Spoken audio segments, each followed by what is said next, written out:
Hey everybody, and Happy New Year! That's right, guys. It is 2018, and we got a great year planned ahead for everybody. We're gonna be going over some awesome stuff today. We got a great show for you guys, like we were saying. Do it. We're at $375 for 30 seconds. That could ruin the vinyl on the back. However, look at that. I love that. Can I heat press a sequin pillow? Time for the big reveal, and I'm super curious to see how this is gonna come out. So check that out.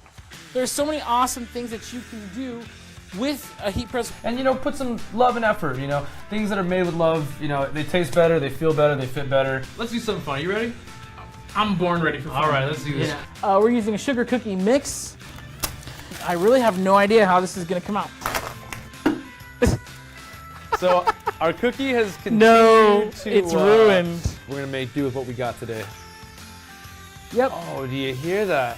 I don't know if our sounds cameras like summer. are picking up that audio. Yeah, I'm I'm gonna getting put really my mic close to it. here, but oh my goodness. In the case of can I heat press a hot dog, probably not. Well, today we're gonna see, can I heat press a quesadilla? That's actually really good. That was really good. You definitely can. And the winner is... Yeah! And if you want to look for these videos, you can find them on our Facebook, you can find them on our YouTube. Some of the best videos I've seen out there, for sure. Thank you guys so much for joining us. I hope we were able to give you some useful information on the different types of cutters, and make sure you guys tune in next week. Stay motivated, stay hungry. Hopefully everything works out well and continue, just rocking on your business. Thank you guys. I got nothing to say after that. Thank you so much. We'll see you next week, everybody.